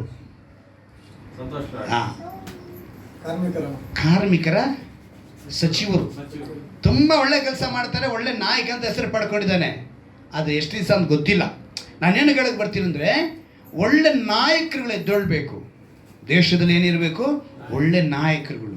ಇವತ್ತು ನೋಡಿ, ಮತದ ಹೆಸರಿನಲ್ಲಿ ಈಗ ನಮಗೆಲ್ಲ ತುಂಬ ಹೋರಾಟಗಳು. ಈಗ ನಾವು ಜಾತಿ ಗಣತಿ ಇವೆಲ್ಲ ಬರ್ತಾಯಿದೆ ಮಧ್ಯದಲ್ಲಿ. ಇವೆಲ್ಲವೂ ಕೂಡ ಒಳ್ಳೆ ನಾಯಕರ ಲಕ್ಷಣಗಳಲ್ಲ. ಒಳ್ಳೆ ನಾಯಕರ ಲಕ್ಷಣ ಬೇಕು. ಅದಕ್ಕೆ ಗುರುತು ಮೋಶೆಯಾಗಿದ್ದರು. ಒಳ್ಳೆ ನಾಯಕತ್ವ. ಆ ನಾಯಕತ್ವದಲ್ಲಿ ಅವನು ದೇವರಿಂದ ಅಧಿಕಾರ ಹೊಂದ್ಕೊಂಡ. ಆ ಅಧಿಕಾರದ ಪ್ರಕಾರ ಅವ್ರು ಹೇಳ್ತಾರೆ ನೋಡಿ, ಅವರಿಗೆ ಆಹಾರನ ಕೊಟ್ಟ, ಬಟ್ಟೆನ ಕೊಟ್ಟ, ಅವ್ರನ್ನ ಯಾವ ರೀತಿ ಪೋಷಣೆ ಮಾಡ್ಕೋಬೇಕು ಅಂತೇಳಿ ಧರ್ಮೋಪದೇಶ ಕಾಂಡದಲ್ಲಿ ಒಂದು ಮಾತನ್ನು ಬರೆಸ್ತಾರೆ ದೇವರು. ಎಂಥ ಮಾತನ್ನು ಬರೆಸ್ತಾರೆ ಅಂತ ಹೇಳಿದ್ರೆ, ಧರ್ಮೋಪದೇಶ ಕಾಂಡ 8ನೇ ಅಧ್ಯಾಯದಲ್ಲಿ ನಾನು ಓದ್ತೀನಿ ಕೇಳಿ. ಎಂಥ ಮಾತನ್ನು ಬರೆಸ್ತಾರೆ ಅಂದರೆ, ಮನುಷ್ಯರು ಆಹಾರ ತಿಂದ ಮಾತ್ರದಿಂದ ಬದುಕುವುದಿಲ್ಲ, ಯೆಹೋವನ ಬಾಯಿಂದ ಹೊರಡ ಪ್ರತಿಯೊಂದು ಮಾತಿನಿಂದಲೂ ಬದುಕುತ್ತಾರೆಂಬುದು ನಿಮಗೆ ತಿಳಿಯುವಂತೆ ಆತನು ನಿಮ್ಮನ್ನು ಕಷ್ಟಕ್ಕೆ ಒಳಪಡಿಸಿ ಹಸಿವೆಯಿಂದ ಬಳಸಿ ನಿಮಗೂ ನಿಮ್ಮ ಪೂರ್ವಿಕರಿಗೂ ಗೊತ್ತಿಲ್ಲದ ಮನ್ನವನ್ನು ಕೊಟ್ಟು ಪೋಷಿಸಿದನು. ಈ 40 ವರ್ಷ ನಿಮ್ಮ ಮೈ ಮೇಲಿನ ಉಡುಪು ಜೀರ್ಣವಾಗಲಿಲ್ಲ, ನಿಮ್ಮ ಕಾಲುಗಳು ಬಾತು ಹೋಗಲಿಲ್ಲ. ಎಷ್ಟು ಅದ್ಭುತವಾದ ಮಾತಲ್ಲ. ಒಂದು ದಿವಸ ಸ್ನಾನ ಮಾಡಿಲ್ಲ ಅಂದರೆ ನಮ್ಮ ಪಕ್ಕದಲ್ಲಿ 2 ಚೇರ್ ತಳ್ಳಿ ಕೂತ್ಕೊತಾರೆ ಅಲ್ವಾ. ಅವ್ರ ಬಟ್ಟೆ ಏನಾಗಿಲ್ಲ, ಒಗ್ದಿಲ್ಲ, ಅರ್ದಿಲ್ಲ ಅಂತ ಲೆಕ್ಕ. ಚಪ್ಪಲಿ ಕಿತ್ತೋಗ್ಲಿಲ್ಲ. ಇನ್ನೊಂದು ತಿಳ್ಕೊಳ್ಳಿ, ಚಪ್ಪಲಿ ಒಲಿಯೋರು ಆ ಕಾಲದಲ್ಲಿ ಇರಲಿಲ್ಲ. ಮಕ್ಕಳು ಬೆಳೀತಿದ್ದಂಗೆ ಚಪ್ಪಲಿ ಬೆಳೆದೋಯ್ತು. ಇದು ಸತ್ಯ. ಅಲ್ಲೂಯ್ಯ. ಈಗ ನಮ್ಮ ಜಾನ್ ಪ್ರಭುಗೆ ಒಂದು ಚಪ್ಪಲಿ ಹಾಕಿದ್ವಿ ಅಂದರೆ ಅವನು 22 ವರ್ಷ ಬರೋಷ್ಟಿಗೆ ಅವ್ರು ನಡೆದಿದ್ದು ಎಷ್ಟು ವರ್ಷ ಕಾಡಿನಲ್ಲಿ? ಎಷ್ಟೋ? ಸೊ ಒಂದು ಹುಟ್ಟಿದ ಮಗು ಏನಾಗಿರಬೇಕು? 40 ವರ್ಷ ಬಟ್ಟೆ ಬೆಳೆದೈತೆ, 40 ವರ್ಷ ಚಪ್ಪಲಿ ಬೆಳೆದೈತೆ. 40 ವರ್ಷ ಇದ್ದವನು 80 ವರ್ಷ ಆಗಿದ್ದಾನೆ. ಬದುಕಿದ್ನ ಸತ್ನ ಗೊತ್ತಿಲ್ಲ. ಹೋಗೋ ದಾರಿಯಲ್ಲಿ ಎಷ್ಟು ಜನ ಸತ್ರು ಅನ್ನೋದು ಲೆಕ್ಕ ಇಲ್ಲ, ಎಷ್ಟು ಜನ ಹೋದ್ರು ಅಂತನೂ ಇಲ್ಲ ಅಲ್ವಾ? ಆದರೆ ಅಲ್ಲಿ ನಾವು ಅರ್ಥ ಮಾಡ್ಕೋಬೇಕಾಗಿರೋದು ದೇವರ ಪೋಷಣೆ. ಒಳ್ಳೆ ನಾಯಕನನ್ನು ಕೊಟ್ಟರು. ಅಂದರೆ ಮೋಶೆ ದೇವರೊಂದಿಗೆ ಮಾತನಾಡುವಾಗ ಅದ್ಭುತವಾಗಿ ಮಾತನಾಡ್ತಾರೆ. 33ನೇ ಅಧ್ಯಾಯದಲ್ಲಿ ಏನಂತ ಮಾತಾಡ್ತಾರೆ ಅಂತ ಹೇಳಿದ್ರೆ, ವಿಮೋಚನೆ ಕಾಂಡ 33ನೇ ಅಧ್ಯಾಯದಲ್ಲಿ ಅವ್ರು ಏನಂತ ಹೇಳಿ ಕರೀತಾರೆ ನೋಡಿ. 33ನೇ ಅಧ್ಯಾಯದಲ್ಲಿ 11ನೇ ವಾಕ್ಯವನ್ನು ನಾವು ಗಮನಿಸುವಾಗ ಅವ್ರು ಹೇಳ್ತಾರೆ,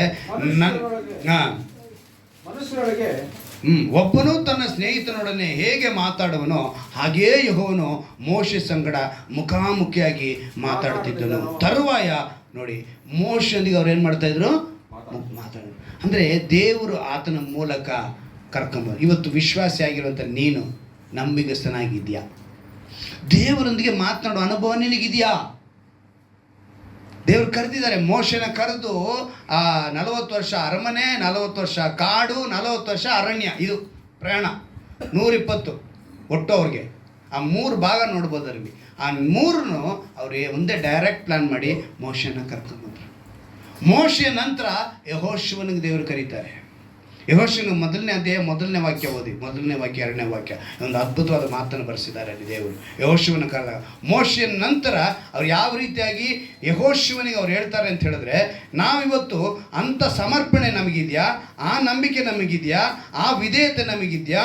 ಆ ಮೋಶೆಗಿದ್ದಂಥ ನಂಬಿಕಸ್ಥರಾಗಿದ್ದೀವ? ಮೋಶೆ ಥರ ನಾವು ದೇವರಿಗೆ ಮಾತನಾಡಲಿದ್ದೇವಾ? ಇವತ್ತು ಯೆಹೋವನ ಸೇವಕನಾದ ಮೋಶೆಯು ಸತ್ತ ಮೇಲೆ ನೋಡಿ, ಇಲ್ಲಿ ಗಮನಿಸಬೇಕು, ಯೆಹೋವನು ಅವನ ಶಿಷ್ಯನಾದ ನೂನನ ಮಗ ಯೆಹೋಶುವನಿಗೆ, ನನ್ನ ಸೇವಕನಾದ ಮೋಶೆ ಸತ್ತನು, ನೀನು ಈಗ ಎದ್ದು ಸಮಸ್ತ ಪ್ರಜಾಸಹಿತವಾಗಿ ಈ ಯೋರ್ದಾನ್ ಹೊಳೆಯನ್ನು ದಾಟಿ ನಾನು ಇಸ್ರಾಯೇಲರಿಗೆ ಕೊಡುವ ದೇಶಕ್ಕೆ ಹೋಗು. ನಾನು ಮೋಶೆಗೆ ಹೇಳಿದಂತೆ ನೀವು ಕಾಲಿಡುವ ಸ್ಥಳವೆಲ್ಲ ನಿಮಗೆ ಕೊಟ್ಟಿದ್ದೇನೆ. ಹಲ್ಲೆಲೂಯಾ. ಈಗ ಯೆಹೋಶುವನ ಕರೆದ್ರು, ಒಂದೇ ಸರಿ ಕರೆದ್ರು ಅವ್ರಿಗೆ. ಅಂದರೆ ದೇವರು ಕರೆದಾಗ ಅಲ್ಲಿ ಒಂದು ದೊಡ್ಡ ಯೋಜನೆ ಇದೆ. ಅಬ್ರಹಾಮನನ್ನು ಕರೆದು ಒಂದು ಯೋಜನೆಯನ್ನು ನೆರವೇರಿಸ್ಕೊಂಡ್ರು. ನಂತರ ಯಾಕೋಬನನ್ನು ಕರೆದು ಒಂದು ಯೋಜನೆಯನ್ನು ನೆರವೇರಿಸ್ಕೊಂಡ್ರು. ಈಗ ಮೋಶೆನ ಕರೆದು ದೇವರು ಒಂದು ಯೋಜನೆಯನ್ನು ನೆರವೇರಿಸ್ಕೊಂಡ್ರು. ಈಗ ಯೆಹೋಶುವನ ಕರೆದು ಒಂದು ಯೋಜನೆ ನೆರವೇರಿಸ್ಕೊಳ್ತಾರೆ. ಅಂದರೆ ಇವತ್ತು ಮೋಶೆಗೆ ಯೆಹೋಶುವ ಹೇಗೆ ಶಿಷ್ಯನಾದನೋ ಹಾಗೆ ನೀವಿವತ್ತು ಕ್ರಿಸ್ತನ ಶಿಷ್ಯರಾಗಿದ್ದೀರಾ. ಹಲ್ಲೆಲೂಯಾ. ಇವತ್ತು ನೀವೇನಾಗಬೇಕು? ಕ್ರಿಸ್ತನಿಗೆ ಶಿಷ್ಯರಾಗಬೇಕು. ಕರೆದಿದ್ದಾರೆ ದೇವರು ನಿಮ್ಮನ್ನು. ಯೆಹೋಶುವನಿಗೆ ಹೇಳಿದಂತೆ ಇವತ್ತು ನಿಮ್ಮ ಸಂಗಡ ಇರ್ತೀನಿ ಅಂತ ಹೇಳ್ತಾರೆ. ಕ್ರಿಸ್ತನ ಶಿಷ್ಯರಾಗಬೇಕು ನೀವೆಲ್ಲ. ದೇವರ ವಾಕ್ಯಕ್ಕೆ ವಿಧೇಯರಾಗಬೇಕು. ಸಮುವೇಲ ಗೊತ್ತಲ್ಲ? ಸಮುವೇಲನು ಪ್ರವಾದಿ. ಆತನನ್ನು ತಗೊಂಡೋಗಿ ಎಲ್ಲಿ ಬಿಟ್ಟರು? ದೇವಾಲಯ. ಇವತ್ತಿನ ಸಭೆ ಅಂತೀವಿ. ತಗೊಂಡೋಗಿ ಮಗು ಇದ್ದಾಗಲೇ ಬಿಟ್ಟರು. ಆ ಸಮರ್ಪಣೆ ನಮಗೆ ಇವತ್ತಿದೆಯಾ? ಅಲ್ಲಿ ಬಿಟ್ಟ ಮೇಲೆ ಅವನಿಗೆ ದೇವರು ದರ್ಶನ ಬಂದು ಕರೀತಾರೆ. ಏನು ಕರೀತಾರೆ? 1 ಸಮುವೇಲ 3ನೇ ಅಧ್ಯಾಯ ತೆಗೆದುಕೊಳ್ಳಿ. 1 ಸಮುವೇಲ 3ನೇ ಅಧ್ಯಾಯ,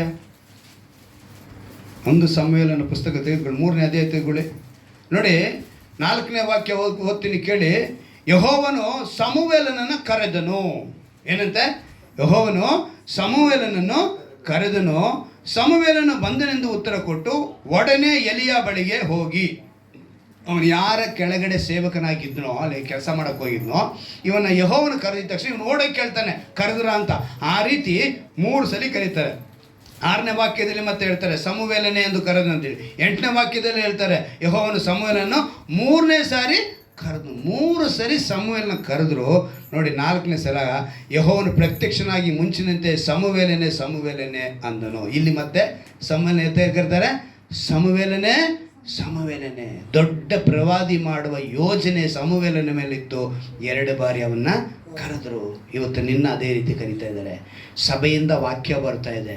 ಇಲ್ಲಿ ಮುಖ್ಯವಾಗಿ ನೀವು ಗಮನಿಸಬೇಕಾಗಿರೋದು ಏನು ಅಂತ ಹೇಳಿದ್ರೆ 11ನೇ ವಾಕ್ಯದಲ್ಲಿ ಹೇಳ್ತಾರೆ, ಯೆಹೋವನು ಸಮುವೇಲನಿಗೆ, ನಾನು ಇಸ್ರಾಯೇಲರಿಗೆ ಒಂದು ವಿಶೇಷ ಕಾರ್ಯವನ್ನು ನಡೆಸುವೆನು, ಅದರ ವಿಷಯ ಕೇಳುವವರ 2 ಕಿವಿಗಳು ಮೊರ್ರೆನ್ನುವು. ಸಮುವೇಲನಿಗೆ ಹೇಳ್ತಾ ಇದ್ದಾರೆ, ನಾನು ಇಸ್ರಾಯೇಲಲ್ಲಿ ಒಂದು ವಿಷಯನ ಮಾಡ್ತಾ ಇದ್ದೀನಿ, ಅವರ ಕಿವಿಗಳೆಲ್ಲ ಏನಾಗಬೇಕು? ಮೊರ್ರೆನ್ನುವಂತೆ ಕೇಳಿಸ್ಕೊಳ್ಬೇಕು. ಇವತ್ತು ಸಭೆಯಿಂದ ವಾಕ್ಯ ನಿಮಗೆ ಬರ್ತಾ ಇದೆ, ನಿಮ್ಮ ಕಿವಿಗಳು ಮೊರ್ರೆನ್ನಬೇಕು. ಹಲ್ಲೆಲೂಯಾ.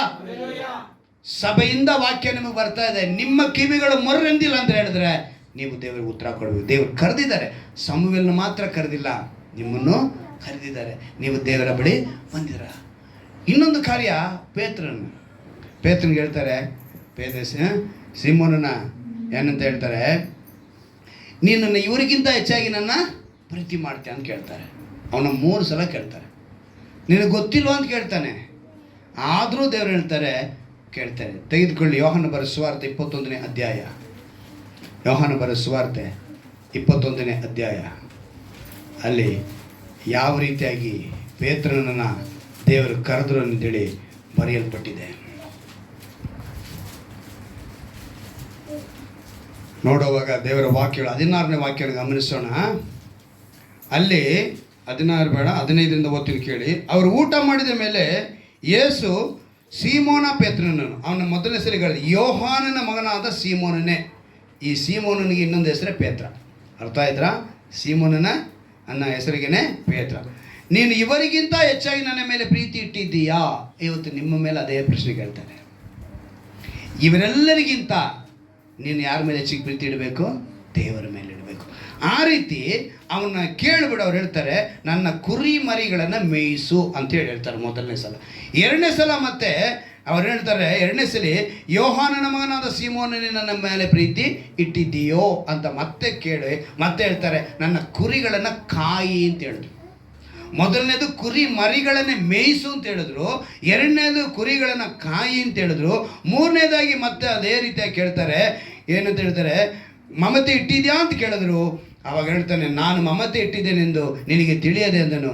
ಅವನಿಗೆ ಯೇಸು, ನನ್ನ ಕುರಿಗಳನ್ನು ಮೇಯಿಸು. 18ನೇ ವಾಕ್ಯ ಏನಂತ ಹೇಳ್ತಾರೆ, ಕುರಿಗಳನ್ನು ಮೇಯಿಸು. ಮೊದಲನೇದು ಕುರಿ ಮರಿಗಳನ್ನು ಮೇಯಿಸು, 2ನೇದು ಕುರಿಗಳನ್ನು ಕಾಯಿ, 3ನೇದು ಕುರಿಗಳನ್ನು ಮೇಯಿಸು. ಇವತ್ತು ದೇವರು ವಿಶ್ವಾಸಿಯಾಗಿರೋ ನಿನ್ನನ್ನು ಕೇಳ್ತಾರೆ, ನೀನು ಮಮತೆ ಇಟ್ಟಿದ್ಯಾ? ನನ್ನ ಮೇಲೆ ಪ್ರೀತಿ ಇಟ್ಟಿದ್ಯಾ ಅಂತ ಕೇಳ್ತಾರೆ. ನೀನು ಪ್ರೀತಿ ಇಟ್ಟಿದ್ರೆ ಈಗ ಕುರಿಗಳನ್ನು ಮೇಯಿಸು, ಕುರಿಗಳನ್ನ ಕಾಯಿ, ಕುರಿ ಮರಿಗಳನ್ನು ಮೇಯಿಸು. ಯಾವತ್ತೂ ಕುರಿ ಮರಿ ಮಾಡಬೇಕು. ಇವಾಗ ನೀವೆಲ್ಲ ಕುರಿ ಅಂದರೆ ನೀವೇ ಮರಿ ಮಾಡಬೇಕು. ಮರಿ ಮಾಡಬೇಕು ಅಂದರೆ ಆತ್ಮ ಆದಾಯ ಪಡಿಸಬೇಕು. ಸೊ ಮೇಯಿಸಬೇಕು, ಮರಿ ಮಾಡಬೇಕು. ಮೇಯಿಸೋ ಕೆಲಸ ಬೋಧಕನಿಗೆ ಕೊಟ್ಟರೆ, ಕುರುಬನಿಗೆ ಕೊಟ್ಟರೆ, ಕುರಿಗಳೇನು ಮಾಡಬೇಕು? ಮರಿಗಳನ್ನು ಹಾಕಬೇಕು. ಆಗ ನೀವೇನು ಮಾಡಬೇಕು? ಸಭೆ ಕಟ್ಟುವರಾಗಿ ಇರಬೇಕು. ಸಭೆಯಲ್ಲಿ ಬರುವವರ ಒಬ್ಬರಿಗೊಬ್ಬರು ಇಲ್ಲಿ ಯಾರಿಗೂ ಕಹಿ ಇರಬಾರ್ದು. ಇಲ್ಲೇ ಅಂತಲ್ಲ, ಸಭೆಯಿಂದ ಹೊರಗೋದ್ರೂ ಕೂಡ ನಮ್ಮ ವಿಶ್ವಾಸಿಗಳ ಮಧ್ಯದಲ್ಲಿ ನಮಗೇನಿರಬೇಕು?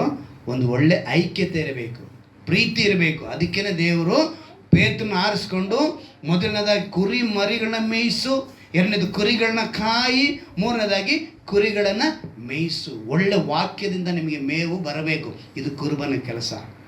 ದೇವರು ನಿಮ್ಗೆ ಆ ಮೇವನ್ನು ಕೊಡ್ತಾ ಇದ್ದಾರೆ. ನೀವೇನಾಗಬೇಕು? ಸಭೆ ಕಟ್ಟುವರಾಗಿ ಇರಬೇಕು. ಕೊನೆಯದಾಗಿ ಒಂದು 7ನೇ ವ್ಯಕ್ತಿನ ಹೇಳ್ತೀನಿ. ಅವನು ಯಾರು ಅಂತ ಹೇಳಿದ್ರೆ, ಹಿಂಸೆ ಪಡಿಸಿದಂಥ ಸೌಲ. ಯಾರು? ಸೌಲ ದೇವ ಜನರನ್ನು, ಸಭೆಗಳನ್ನು ಹಿಂಸೆ ಪಡಿಸ್ತಾ ಏನು ಮಾಡಬೇಕು? ಕಟ್ಟಿ ಅವ್ರನ್ನ ಮರಣ ಶಿಕ್ಷೆ ಕೊಡಬೇಕು ಅನ್ನೋ ಒಂದು ಸಿಟ್ಟಿನಲ್ಲಿ ಅಂತ ಇದ್ದಂಥ ಸೌಲ, ಅವನ್ನ ದೇವರು ಕರೀತಾರೆ. ಅಪೊಸ್ತಲರ ಕೃತ್ಯಗಳು 9ನೇ ಅಧ್ಯಾಯ ನೀವು ತೆಗೆದುಕೊಳ್ಳುವಾಗ ಅಲ್ಲಿ ಮಾತು ಬರೆಯಲ್ಪಟ್ಟಿದೆ. 4ನೇ ವಾಕ್ಯದಲ್ಲಿ ಬರೆಯಲ್ಪಟ್ಟಿದೆ, ಬೆಳಕು ಅವನ ಸುತ್ತಲೂ ಮಿಂಚಿತು, ಅವನ ನೆಲಕ್ಕೆ ಬಿದ್ದು ಆವಾಗ ಸೌಲನೇ ಸೌಲನೇ ಅಂತ ದೇವರು 2 ಸಲ ಕರೀತಾರೆ. ಎಂದು ಕರೀತಾರೆ? ಸೌಲನೇ ಸೌಲನೇ, ನನ್ನನ್ನು ಯಾಕೆ ಹಿಂಸೆ ಪಡಿಸುತ್ತಿ? ಇವತ್ತು ಇಲ್ಲಿರೋರನ್ನ ಕೆಲವ್ರನ್ನ ಕರೀತಾ ಇದ್ದಾರೆ, ನನ್ನನ್ನು ಯಾಕೆ ಹಿಂಸೆ ಪಡಿಸ್ತಾ ಇದ್ರಿ? ಹೇಗೆ ಹಿಂಸೆ ಪಡಿಸ್ತೀರ ನೀವೆಲ್ಲ? ತಿಳ್ಕೊಂಡಿದ್ದೀರಿ? ಯಾವತ್ತನ ದೀಕ್ಷಾಸನ ತೆಗೆದುಕೊಂಡಿದ್ದೀವಿ, ಆದರೆ ನಮ್ಮಲ್ಲಿ ಪಾಪ ಕೃತ್ಯಗಳು, ಪಾಪ ಚಿಂತನೆಗಳು, ಪಾಪ ಯೋಚನೆಗಳು ಇವೆಲ್ಲ ಏನು ಮಾಡುತ್ತೆ ಗೊತ್ತಾ? ದೇವ್ರನ್ನ ಹಿಂಸೆ ಪಡಿಸುತ್ತೆ. ಅಂದು ಸೌಲ ಡೈರೆಕ್ಟಾಗಿ ಮನುಷ್ಯರ ಮೇಲೆ ಅವನು ಹಿಂಸೆನ ತೋರಿಸ್ತಾ, ಇವತ್ತು ನೀನು ಮನೆಯಲ್ಲಿ ನಂಬಿಕೆಸ್ತನಾಗಿರ್ತೀರ, ನೀನು ದೇವರನ್ನ ಹಿಂಸೆ ಪಡಿಸ್ತಾ ಇದೆಯಾ? ಇವತ್ತು ನೀನು ಯೋಚನೆ ಮಾಡಬೇಕು, ನಾನು ಎಷ್ಟರವರೆಗೆ ದೇವರಿಗೆ ಪವಿತ್ರನಾಗಿದ್ದೀನಿ, ದೇವರಿಗಾಗಿ ನಾನು ಎಷ್ಟು ಸಮರ್ಪಣೆ ಮಾಡಿಕೊಂಡಿದ್ದೀನಿ, ದೇವರಲ್ಲಿ ನಾನು ಎಷ್ಟು ನಂಬಿಕೆ ಇಟ್ಟಿದ್ದೀನಿ, ನಾನು ದೇವರಿಗೆ ಎಷ್ಟು ವಿಧೇಯನಾಗಿದ್ದೀನಿ. ಇವತ್ತು ನೀನು ಯೋಚನೆ ಮಾಡಬೇಕು. ಈ ಯೋಚನೆ ನಿನಗೆ ಬಂತು ಅಂದರೆ ವಿಶ್ವಾಸಿ. ನೋಡಿ, ಅವತ್ತು 13ನೇ ಅಧ್ಯಾಯದಲ್ಲಿ 9ನೇ ವಾಕ್ಯದಲ್ಲಿ ಹೇಳಲ್ಪಟ್ಟಿದೆ, ಸೌಲ ಏನಾಗ್ತಾನೆ ಅಂತ ಹೇಳಿದ್ರೆ ಪೌಲನೇ ಬದಲಾಗ್ತಾನೆ. 9ನೇ ವಾಕ್ಯವನ್ನು ಗಮನಿಸುವಾಗ, ಆಗ ಪೌಲನೆನಿಸಿಕೊಳ್ಳುವ ಸೌಲನು, ಏನಂತೆ, ಪೌಲನೆನಿಸಿಕೊಳ್ಳುವ ಈ ಸೌಲ ಪೌಲನಾಗಿ ಬದಲಾದ. ಒಳ್ಳೆ ಸ್ವಾರ್ಥ ಸೇವೆ ಮಾಡ್ದ, ದೇವರಿಗಾಗಿ ವೈರಾಗ್ಯವಾಗಿ ಸುಮಾರು ಹತ್ರ ಅಂತ ಹೇಳಿದ್ರು 13 ಪತ್ರಿಕೆಗಳನ್ನ ಬರೆಸ್ದ. ಇಂದು ಅನೇಕ ವಿಷಯಗಳಲ್ಲಿ ನಾವು ಕ್ರೈಸ್ತರು ಅಂತಾರೆ, ವಿಶ್ವಾಸಿಗಳು ಅಂತ ಹೇಳ್ಕೊತಾರೆ, ಪ್ರತಿಯೊಬ್ಬರಿಗೂ ಪೌಲನ್ ಥರ ಒಂದು ಗುಣ ಇಲ್ಲ. ಪೌಲನ್ ಹೇಳ್ತಾನೆ ಗೊತ್ತರ, ನನಗೆ ನಷ್ಟವಾದರೂ ಸರಿ, ಏನೇ ಆದರೂ ಸರಿ. ಏನು ಹೇಳ್ತಾನೆ, ಫಿಲಿಪಿಯರಿಗೆ ಬರೆದ ಪತ್ರಿಕೆಯಲ್ಲಿ, ಫಿಲಿಪಿಯರಿಗೆ ಬರೆದ ಪತ್ರಿಕೆ ಅದರಲ್ಲಿ ಒಂದು ಮಾತು ಹೇಳ್ತಾನೆ, ಗಮನಕ್ಕೆ ತರ್ತೀನಿ ನೋಡಿ. ಅದೇನಂತ ಹೇಳ್ತಾನೆ ಅಂತ ಹೇಳಿದ್ರೆ 3ನೇ ಅಧ್ಯಾಯದಲ್ಲಿ 7ನೇ ವಾಕ್ಯ, ನನಗೆ ಲಾಭವಾಗಿದ್ದ ಎಂಥವುಗಳನ್ನು ಕ್ರಿಸ್ತನ ನಿಮಿತ್ತ ನಷ್ಟವೆಂದೆಣಿಸಿದ್ದೇನೆ. ಇಷ್ಟೇ ಅಲ್ಲದೆ ನನ್ನ ಕರ್ತನಾದ ಯೇಸು ಕ್ರಿಸ್ತನ ಅರಿಯುವುದೇ ಅತಿ ಶ್ರೇಷ್ಠವಾದದ್ದು. ಕ್ರಿಸ್ತ ಯೇಸುವನ್ನು ಅರಿಯುವುದೇ ಅತಿ ಶ್ರೇಷ್ಠವಾದದ್ದು. ಇವತ್ತು ನೀವು ಅದನ್ನು ಅರಿತಿದ್ದೀರಾ? ನೀವು ಅರಿತವರು ಏನಾಗಬೇಕು? ದೇವರಿಗೆ ವೈರಾಗ್ಯವಾಗಿರಬೇಕು. ಪೌಲನಂತೆ ನಾವೇನು ಮಾಡಬೇಕು? ಉಪದೇಶದಲ್ಲಿ 17ನೇ ವಾಕ್ಯ ಹೇಳಲ್ಪಟ್ಟಿದೆ 3ನೇ ಅಧ್ಯಾಯದಲ್ಲಿ ಒಂದು ಅದ್ಭುತವಾದ ಮಾತನ್ನು ಹೇಳ್ತಾನೆ. ಯಾವ ರೀತಿಯಾಗಿ ಹೇಳಿದ್ರೆ, ಸಹೋದರರೇ, ನೀವೆಲ್ಲರೂ ನನ್ನನ್ನು ಅನುಸರಾಗಿರಿ ಮತ್ತು ನಾವು ನಿಮಗೆ ತೋರಿಸಿದ ಮಾದರಿ ಪ್ರಕಾರ ನಡೆದುಕೊಳ್ಳುವುದನ್ನು ಲಕ್ಷ್ಯಕ್ಕೆ ತಂದುಕೊಳ್ಳಿರಿ. ಎಷ್ಟು ವೈರಾಗ್ಯವಾದ ಮಾತು ಹೇಳಿರ್ತಾನೆ ಅಲ್ವಾ?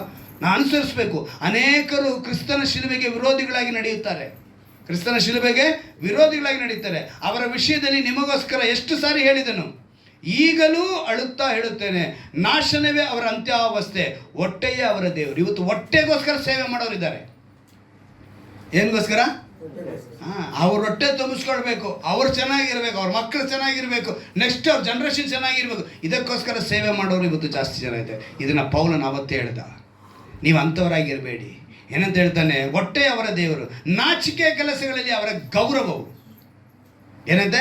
ನಾಚಿಕೆ ಕೆಲಸಗಳಲ್ಲಿ ಅವರ ಗೌರವವು, ಅವರ ಪ್ರಪಂಚದ ಕಾರ್ಯಗಳ ಮೇಲೆ ಮನಸ್ಸಿಡುವವರು. ನಾವಾದರೂ ಪರಲೋಕ ಸಂಸ್ಥಾನದವರು. ಹಲ್ಲೆಲೂಯಾ! ನಾವ್ಯಾರಾಗಿರಬೇಕು? ಪರಲೋಕ ಸಂಸ್ಥಾನಾಗಿರು. ಸೌಲನ ಕರೆದು ಪೌಲನಾಗ ಮಾರ್ಪಡಿಸ, ಆ ಪೌಲನು ಪರಲೋಕ ಸಂಸ್ಥಾನನಾದ. ಇವತ್ತು ವಿಶ್ವಾಸ ಆಗಿರೋ ನಿನ್ನನ್ನು ಕರೆದು ದೇವರು ಹೇಳ್ತಾರೆ, ಈ ಥರ ಕ್ರಿಸ್ತ ವಿರೋಧಿಗಳು ಅನೇಕರಿದ್ದಾರೆ, ನೀನು ಏನಾಗಬೇಕು? ಪರಲೋಕ ಸಂಸ್ಥಾನದಾನಾಗಬೇಕು. ಸೊ ಮೊಣಕಾಲಾಕಿ ನಾವು ಕೇಳೋಣವಾ? ದೇವರೇ, ನಾವಿವತ್ತು ನಿನ್ನ ಉದ್ದೇಶಕ್ಕೆ, ಅಂದರೆ ನಿನ್ನ ಪ್ಲ್ಯಾನ್ಗೆ, ಯೋಜನೆಗೆ ನಮ್ಮನ್ನು ಸಮರ್ಪಿಸಿಕೊಳ್ತೇವೆ ಅಂಥೇಳಿ ನಮ್ಮನ್ನು ಒಪ್ಪಿಸಿಕೊಡೋಣವಾ? ನಾವೆಲ್ಲ ಪರಲೋಕ ಸಂಸ್ಥಾನದ ಹೊರಾಗಬೇಕಂದ್ರೆ ನಾವೇನು ಮಾಡಬೇಕು? ಸಮರ್ಪಣೆ ಬೇಕು. ಅಬ್ರಹಾಮನಂತೆ ಇವತ್ತು ನೀವು ಕೇಳುವಂಥ ಪ್ರತಿ ಮಾತಿಗೂ ದೇವರು ಉತ್ತರ ಕೊಡ್ತಾರೆ. ಯಾವ ರೀತಿಯಾಗಿ ನಿಮ್ಮನ್ನು ಒಪ್ಪಿಸಿಕೊಡ್ತಿದ್ದೀರ ನೋಡಿ. ದೇವರ ಆ ಪ್ಲ್ಯಾನ್, ಆ ಯೋಜನೆ. ಅಬ್ರಹಾಮನ ಕರೆದಾಗ 75ಕ್ಕೆ ದರ್ಶನ ಕೊಟ್ಟು ಹೇಳಿದ ನಂತರ 100ರಲ್ಲಿ ಮತ್ತೆ ಒಂದು ವಾಗ್ದಾನ ಮಾಡಿದರು ಕೂಡ. ವಾಗ್ದಾನವ ಪುತ್ರನನ್ನು ಬಲಿ ಅರ್ಪಿಸು ಅಂತ ಹೇಳಿದಾಗ ಅವನು ಮಾಡಿದಂಥ ಸಮರ್ಪಣೆ, ಅವನಿಟ್ಟಂಥ ನಂಬಿಕೆ, ಅವನಿಲ್ಲದಂಥ ವಿಧೇಯತೆ ಅವನ ಅನೇಕರಿಗೆ ಆಶೀರ್ವಾದ ನಿಧಿಯಾದ. ಇವತ್ತು ನಿನಗೆ ಆ ಸಮರ್ಪಣೆ ಇದೆಯಾ? ನಿನಗೆ ಆ ನಂಬಿಕೆ ಇದೆಯಾ? ನಿನಗೆ ಆ ವಿಧೇಯತೆ ಇದೆಯಾ? ಯಾಕೋಬನಂತೆ ದೇವರಿಂದ ದೂರ ಓಡಿ ಹೋಗಿರುವಂಥ ಅನೇಕರಿದ್ದೀರಾ. ಅವತ್ತು ಅವನು ಸ್ವದೇಶವನ್ನು ಬಿಟ್ಟು ಓಡಿ ಹೋದ, ಸ್ವದೇಶವನ್ನು ಹುಡುಕಿ ಬಂದ. ನೀನಿವತ್ತು ದೇವರಿಂದ ದೂರವಾಗಿದ್ದರೆ ಓಡಿ ಬಾ, ಸ್ವದೇಶಕ್ಕೆ ಓಡಿ ಬಾ, ತಂದೆಯ ಬಳಿ ಓಡಿ ಬಾ, ಹೋರಾಡಿ ಪ್ರಾರ್ಥನೆ ಮಾಡು. ಯಾಕವನು ಅದೇ ಮಾಡಿದ್ದು, ಹೋರಾಡಿ ಪ್ರಾರ್ಥನೆ ಮಾಡಿದ. ರಾತ್ರಿಯೆಲ್ಲ ಇಸ್ರಾಯೇಲ್ ಎಂದು ಕರೆಯಲ್ಪಟ್ಟ, ಅನೇಕರಿಗೆ ಆಶೀರ್ವಾದವಾದ. ಇವತ್ತು ದೂರ ಹೋಗಿರುವಂತ ನಾವುಗಳು ದೇವರಿಗೆ ಹತ್ತಿರವಾಗೋಣ. ಮೋಶೆಯಂತೆ ನನ್ನ ಮನೆಯಲ್ಲೆಲ್ಲ ಅವನು ನಂಬಿಗಸ್ತನು ಅಂತ ದೇವರು ಹೇಳಿದರು. ದೇವರೊಂದಿಗೆ ಮುಖಾಮುಖಿಯಾಗಿ ಮಾತಾಡಿದವನು, ಒಳ್ಳೆ ನಾಯಕನಾಗಿದ್ದವನು. ಇವತ್ತು ನೀನು ದೇವರಿಗೆ ನಂಬಿಗಸ್ತನಾಗಿದ್ದೀಯಾ? ದೇವರೊಂದಿಗೆ ಮಾತನಾಡೋ ಅನುಭವ ನಿನಗಿದೆಯಾ? ಒಳ್ಳೆಯ ನಾಯಕರಾಗುವ ಯೋಚನೆ ಇದೆಯಾ? ಯೆಹೋಶುವನಂತೆ ಅಂದು ಮೋಶೆಗೆ ಯೆಹೋಶುವನು ಒಳ್ಳೆಯ ಶಿಷ್ಯನಾದಂತೆ ಇವತ್ತು ನಾವೆಲ್ಲ ಕ್ರಿಸ್ತನಿಗೆ ಒಳ್ಳೆಯ ಶಿಷ್ಯರಾಗಬೇಕು. ನಾವು ಶಿಷ್ಯರಾಗುವುದಕ್ಕೆ ಪ್ರಯತ್ನ ಮಾಡೋಣ. ಸಮುವೇಲನಂತೆ ದೇವರ